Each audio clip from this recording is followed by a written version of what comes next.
அதேபோன்று நாட்டின் பல்வேறு பிரதேசங்களிலும் இவ்வாறு பெரும்பொகத்திற்கான நெல் அறுவடை இடம்பெறுகின்ற வேளையில் அரசாங்கம் உத்தரவாத விலையில் நெல்லை கொள்வனவு செய்ய ஆரம்பிக்கப்பட்டிருக்கின்றது. அம்பாறை மாவட்டத்திலும் அக்கரைப்பற்று பிரதேசத்திலும் இந்த நிலைமையை காணக்கூடியதாக இருப்பதாக எமக்கு அறிய கிடைக்கின்றது. குறிப்பாக அம்பாறையில் அரசாங்கம் எந்த விலையில் நெல்லை கொள்வனவு செய்கின்றது?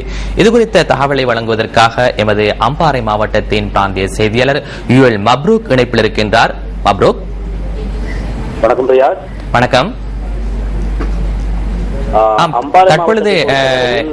தற்போது நெற்கொள்வனில் ஈடுபடும் நடவடிக்கைகள் ஆரம்பித்துள்ளன.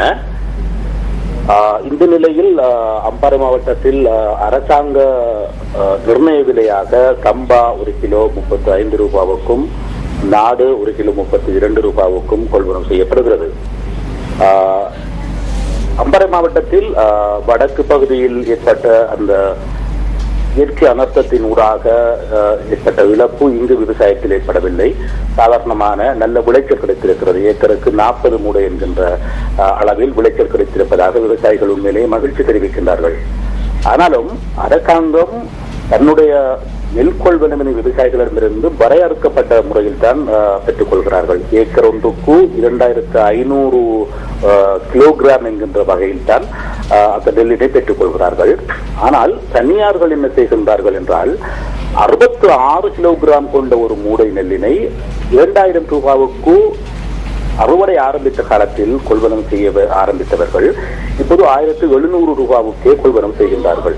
அப்படி என்றால் நாங்கள் 1700 ரூபாவினை 66 கிலோகிராமினால் வகுத்து பார்க்கும் போது கிலோ ஒன்றுக்கு 25 ரூபாய் என்கின்ற வகையிலேயே அவர்கள் கொள்வனவு செய்கின்றார்கள். அரசாங்கத்தின் விலை 32 ரூபாய், நாடு என்கின்ற விலையில் இவர்கள் 25 ரூபாவுக்கே கொள்வனம் செய்கின்றார்கள். உண்மையிலே இது இந்த தனியார் இவ்வாறு மிக குறைந்த விலையில் கொள்வனம் செய்வது விவசாயிகளுக்கு நஷ்டத்தினை ஏற்படுத்தும்.